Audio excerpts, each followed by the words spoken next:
Welcome to Films and Stuff with your hosts, Pete Mitchell and Ethan Hunt. Hi, everybody. Welcome back to the Films and Stuff podcast. I'm Ethan, joined virtually next to me, most valuable Pete. Hey, Pete.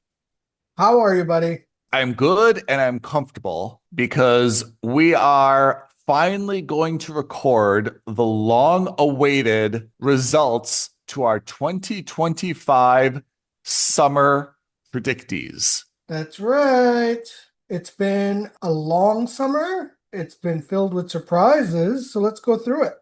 So this is the third year that we've done the predictees, right? Yep.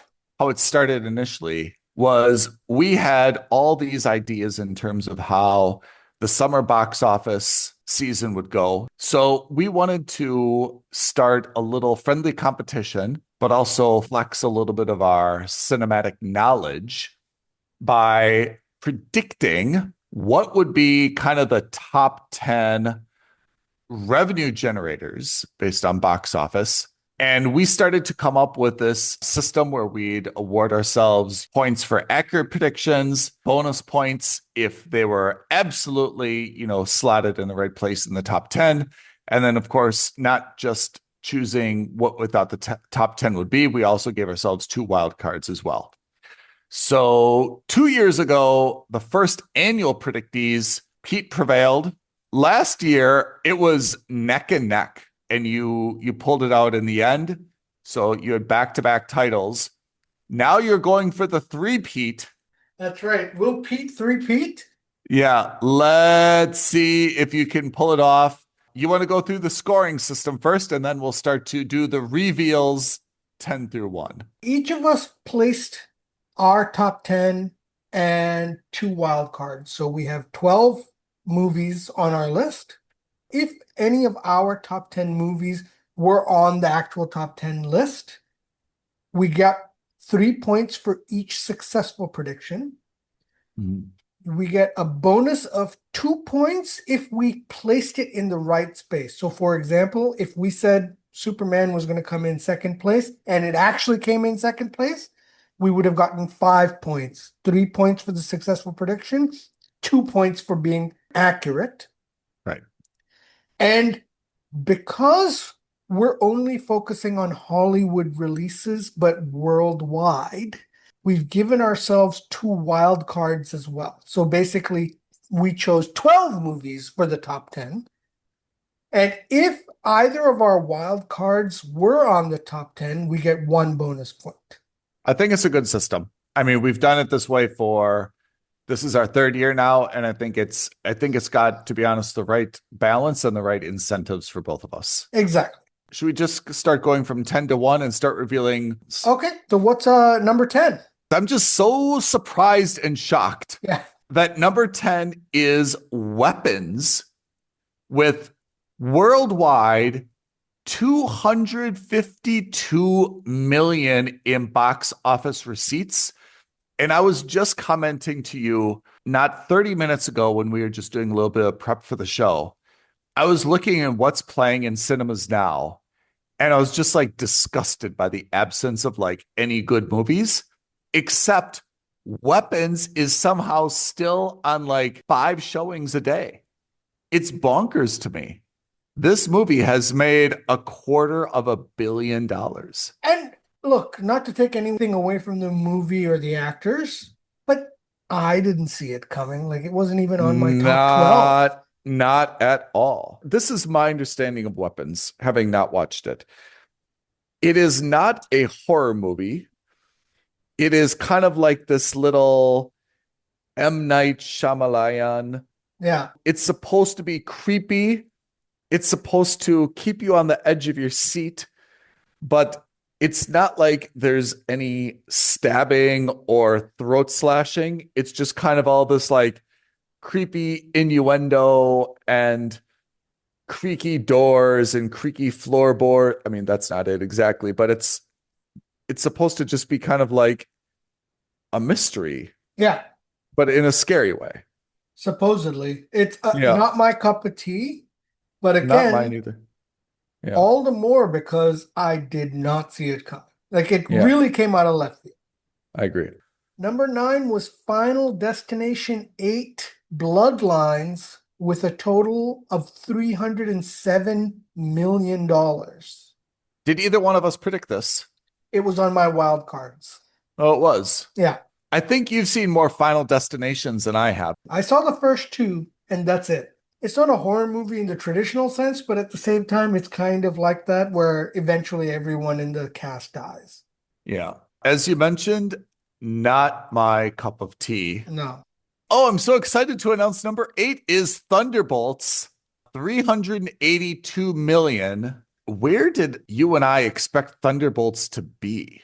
You had it at number 5. I had it at number 6. Is 382 what you expected from this movie? No.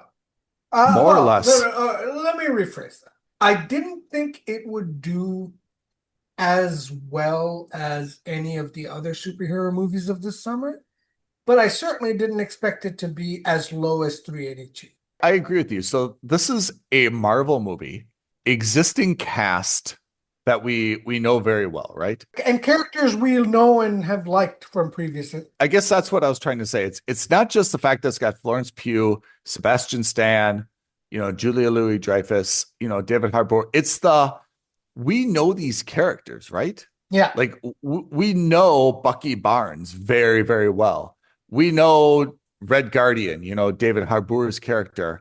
Considering that it was Marvel, considering that all of these were characters that we've known before, I was expecting more money. I didn't really have an issue that it finished in 8th so much, but I really thought it was going to do kind of like in the 600 million for a Marvel movie. And then suddenly it's like it became this self-fulfilling prophecy. Like all the reviews were like, oh, this movie is so bad. It's not going to make any money. It's like they were almost pre-slotting it to not do well. But I see no reason why Thunderbolts only made 282. Honestly, I really liked it. Of all the movies on this top 10 list, if I had to see another one again, I have to say I'd probably see Thunderbolts again. Yeah, I think it's just a sign of the times. I think gone are the days where a Marvel movie or a superhero movie in general was guaranteed to make at least $500 million. And I think it's come down to the fact that studios need to now double down on their writing and, more importantly, their budgets. I mean, Thunderbolts cost $200 million to make. There's no way this movie made any money in the theatrical run. Walk me through your process. You're in London and you want to go see a movie in the afternoon. You've got Weapons. You've got Final Destination 8 Bloodlines. You've got Thunderbolts. Why is anyone choosing Final Destination Bloodlines or Weapons instead of Thunderbolts? Well, I think that's a biased take, right? You and I are fans of superheroes and sci-fi shows, but this is kind of like the test, like the mom test that we have. Yeah. Why would your mom and why would my mom walk into Thunderbolt? I hear that. Maybe I'm wrong about like date night, but I feel like Final Destination and Weapons, like, are those just seem like scary movies. Like those don't seem like date night movies. Thunderbolts to me seems like more of a happier, like, oh, let's go see this kind of Marvel blockbuster together. The reality is that some people like to get scared in the cinema, and that's why, I mean, the numbers back it up, right? Otherwise, the horror movies wouldn't consistently be on this list. So I guess that's right. So anyway, a mildly disappointing Thunderbolts box office. Coming in number 8, only air quotes, $382 million. All right, number 7, Fantastic Four First Steps, $515 million. Where did we expect Fantastic Four to be? I had Fantastic Four at number 4, and you had Fantastic Four at number 1. Ouch. If I had it at number 1, then I expected it to be cross $1 billion. Yeah. Right? This barely made a half of that. Yeah. What did you think of the movie itself? I thought the movie was good. I thought the movie was absolutely fine. Story was okay. Effects were not bad. Everything was good. I just think that it was, relatively speaking, low energy. I think this was a very good first, I mean, pardon the pun, this was a Yeah. very good first step for Marvel to get back into the right way of making these movies. I thought it was pumped up enough. Like I'm a little bit surprised it only made 515 because I thought it had a lot of marketing and media push behind it. It absolutely did, but I just Yeah. think that, the Fantastic Four as an IP isn't a billion-dollar IP. Yeah. And again, gone are the days where Marvel can pump out anything and have Yeah. it be a billion-dollar IP. It's your favorite franchise though, right? It was, yeah, it's the first comic book I ever read. So I'm a big fan of the Fantastic Four. Now rounding out the bottom five, number six, Mission Impossible 8 Final Reckoning. Now, is this the last Mission Impossible with Tom Cruise? Theoretically. Theoretically, it is. I think we'll see more Mission Impossibles in the future. I don't think that franchise will die, just like James Bond won't die, but it's probably the last with the Ethan Hunt and his crew, right? Yeah, or at least the Ethan Hunt of Tom Cruise. Yeah. 598 million. It basically made 600 million. But I think you and I were not surprised for the simple reason that to see Final Reckoning, you had to see Dead Reckoning. When you've got a part two of a movie, it's kind of difficult to outperform the original. So you're kind of boxed in by what the first installment did. And then the second installment, obviously, like a funnel, there's a little bit of attrition. I thought it was a very, very good movie. I mean, I probably would have been surprised if it was $1 billion movie or if it would have been number one. But I have to say, like, having watched the movie, knowing when it was released, the star quality of Tom Cruise, the brand of Mission Impossible, 600 million seems like, they probably were hoping for a little bit more, but 600 million is kind of like, okay, like our jobs are fine. That's kind of the minimum safe zone that we were expecting, huh? I would agree with you on principle because 600 million is no laughing Yeah. matter. The budget was 400 million, How? and that's not including advertising.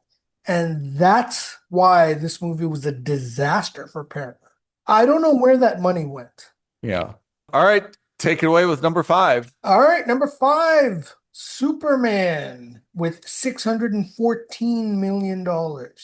For me, the feel-good superhero movie of the summer, huh? Yeah, I think in terms of like optimism, in terms of Yeah. energy, in terms Yeah. of all of that, by far the Yeah. the most positive movie. Absolutely. Where did each of us slot this in when we were making our predictions? I had Superman at number two. You had Superman at number six. Ooh, So you right were on for close. me. I feel like DC is happy, not just coming at number five, but crossing 600 million, right? Yeah, I think this was a success for DC because, Yeah. again, like Fantastic Four, both Marvel and DC were basically relaunching their superhero slates this summer. And Superman felt like a very solid first entry in the DC universe.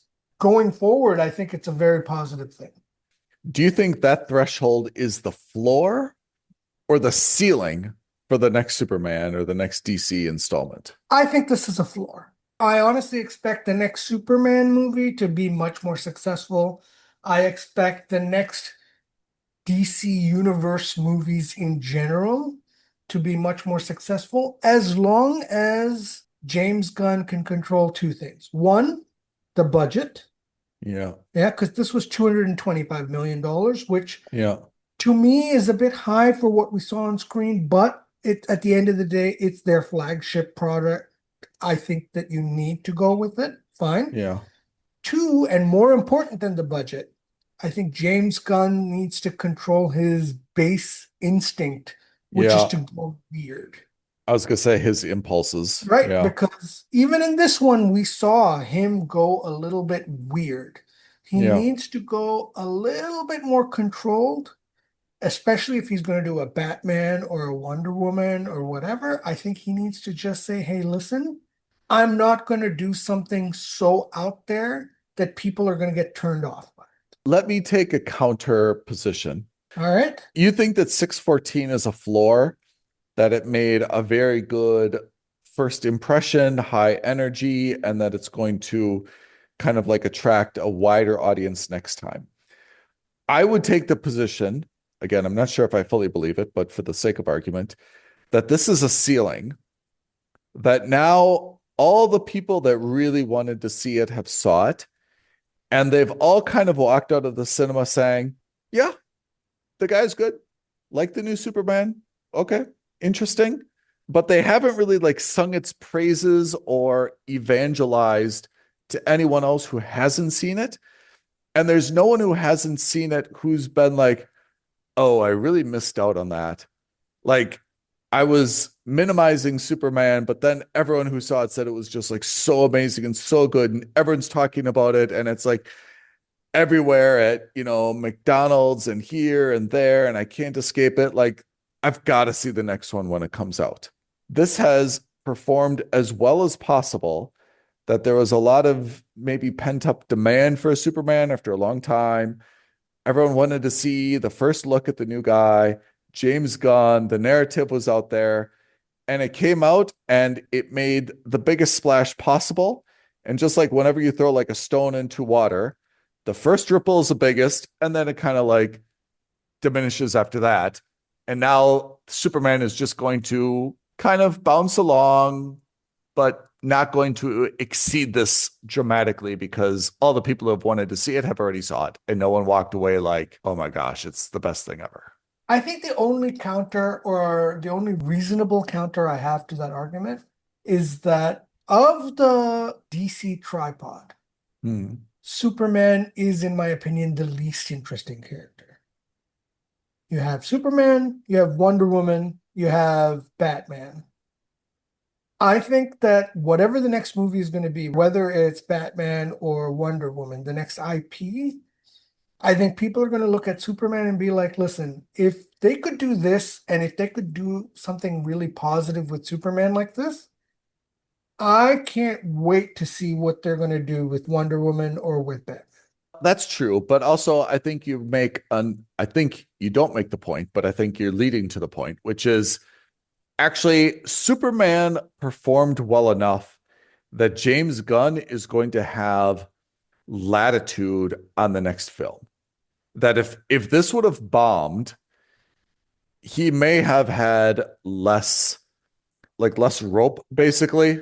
But the fact that Superman made 614, if he's like, hey, for Wonder Woman or for Batman, I want to do this, no one's going to rein him in. I think he's kind of gotten enough rope or credibility or leverage now with how Superman performed, that he's not going to be constrained in his next effort. Agreed, which is why I said the second and really most important point is, let's not do something incredibly weird with Wonder Woman. Let's not do something incredibly weird with Batman. I think James Gunn has enough respect for his characters. It's that he stuffs his movies with all this extra crap, that you just don't need. Exactly. But anyway, Superman, in my opinion, a pretty reasonable success, 614 million. I agree. Forget about the financial performance. Again, just in terms of positioning, pretty good. Yeah. All right. I get to announce number 4, which is F1, the movie, 619 million. So let's just be realistic. It barely edged out Superman in a global box office. That's kind of a rounding error. I think that everyone involved in F1 should be very, very happy with this outcome. Obviously, it got a lot of press. It had a lot of backing. The Brad Pitt kind of star power. Apple TV Plus pushed it. I think everyone involved should be happy that it generated this much money and performed number 4 in the box office this summer, huh? And staying power, because when we did our midsummer catch-up, it was only at 400 million. Yeah. So for them to pull out another 200 million after a month of release, they really stayed the course. All right. Now we get into the top 3. So hold on. That's right. For the top 3, how many of the top 3 did you and I guess? I had 2 of the top 3, and you had 1 of the top 3. Oh my gosh. Hit me with number 3. All right, number three, How to Train Your Dragon, $632 million. Not dramatically more than F1, but 632 for a number three movie, I think is relatively low, right? Yeah, I mean, you'd want it to be in this, ideally, you'd want it to Eights? be in the 700 to 800 million. Absolutely. Yeah. I mean, I feel like we've had summers where number one and number two both crossed a billion, and number three was kind of like 800 million, just a bit behind. Yes, I agree with you. I think the gap between three and six is so small compared to the gap between two Yep. and three, for example. Absolutely. It's Absolutely. it is a bit of a shocker. Did you see this movie? I did. I didn't mind it. It was almost a scene for scene remake of the original cartoon. Does that mean it's a good movie or it's like, yeah, that was fine. I saw the original animated Yeah. movie and that was fantastic. I really liked it. This is, again, practically speaking, a remake that's almost scene for scene a copy. The only difference is that it's animated versus live action. So I did not see it, but I did see number two, unfortunately, Jurassic Park Rebirth, Scarlett Johansson, 861 million, proving the Jurassic Park / World juggernaut is alive and well, because this was just the most rubbish movie and it still pulled in 860. I mean, far outdistancing number three, first of all. Over 230 million, right? Tell me why Jurassic World Rebirth performed so well. Scarlett Johansson, weak other box office showings. People are just gaga over dinosaurs. Where are we here? People are just gaga over dinosaurs. I mean, it has not been reviewed that well, but yet it's performed so well in the box office, which I guess is what the studios want. But I thought Scarlett Johansson was a nice addition to this. Mahershala Ali was a nice addition to this. But overall, I thought it was just a pretty rubbish movie. I haven't been a fan of the Jurassic World movies in a long time. No. The only thing that I thought that they did well was at least they kind of reframed what was going on. Because I think we talked about in the past that they needed to do something more than just like the dinosaurs escaping or the dinosaurs, like being recreated. Here, they at least kind of found like a healthcare or a technology angle to why they had to go find these dinosaurs again. Yeah. I mean, it was stupid that, well, they got big hearts and we got to get the biggest flying one, the biggest swimming one, and the biggest walking one, right? The land, air, sea was totally like irrelevant. They should have just said, look, we need the biggest one. That would have been better. But anyway, all that aside, Jurassic World Rebirth, 861 million worldwide, coming in at comfortably number two. And that gives you the honor, my friend, to announce number one box office smash of the summer. All right, number one came in Lilo and Stitch, our only billion-dollar movie at $1.035 billion. Having not seen it, did you see it? I did. Did you like it? I thought it was fine. It's not meant for me. I was young when I saw the animated film. I liked the animated film more. This was equally good, but because I don't have kids, it didn't have that appeal to me. I also didn't see the original. So, I mean, I guess I cannot say anything negative about it or even positive having not seen it, apart from the fact that it's just obvious that like every summer there is a kid / animated movie that just wipes everyone out. And that's the star power of kids in a way. That also actually leads into our biggest surprises, plus and minus, right? So I think we've already addressed our biggest surprise on the positive performing side, which was weapons. Yeah. We were both surprised that came in $250 million at number 10. It was an optimistic surprise. We didn't see that coming. On the negative side, Elio. We both had Elio in our top 10, the latest Pixar movie, and it did not show up. We kind of saw this theme, the animated Lilo and Stitch, the kids are king in the summer box office. we had that expectancy, but we thought it would be Elio, the Pixar movie that kind of captured that. Where did Elio finish up? It bombed, right? It was a massive failure. Elio made $154 million. Yikes. That seems like just mathematically impossible for a Pixar movie that's has the distribution range that it's expected to have, right? Yeah, exactly. Yuck. Well, Pete, I think we have to announce it, and my hat is off to you. You have three-peated. I have not. I have been deceiving you this entire time. What? Let me tell you, you had 8 successful predictions. I had 8 successful predictions. That's 24 points. I had 1 wild card prediction. You had none. I'm up 25 to 24. But my friend, as much as you love shitting on the Jurassic World franchise, you had it in the right place the whole time. Giving you a bonus of 2 points, giving you 26 to my 25. Did you just figure this out now, or you've been No, holding it from me? I've been holding this back.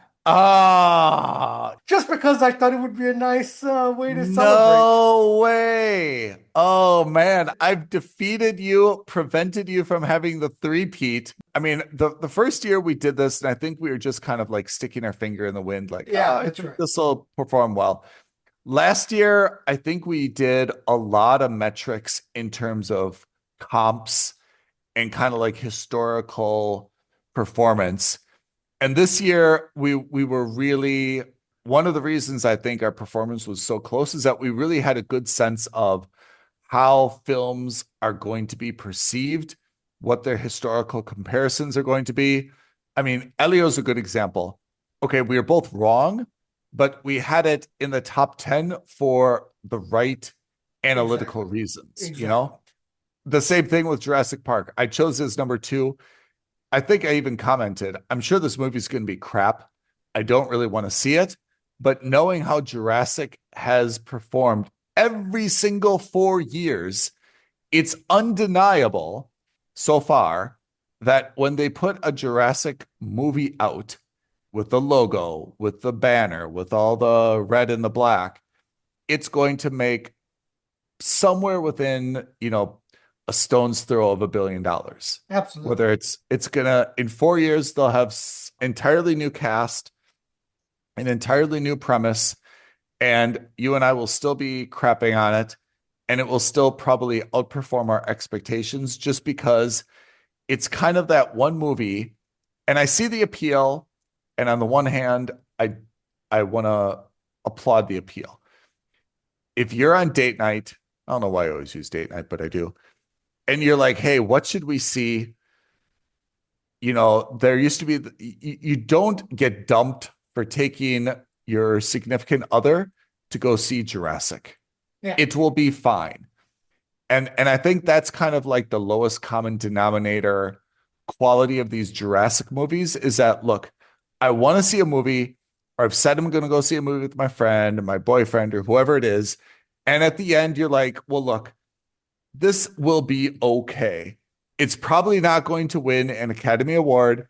No one's going to compliment me on my great, eclectic taste in movies, but this will be a movie that no one gets mad at me for seeing. And when I walk out, it will feel as though I kind of got my money's worth, and that's it. That's 2025 Summer Predicties. Congratulations, my friend. You are Thank you. The undisputed champion for the next 1 calendar year.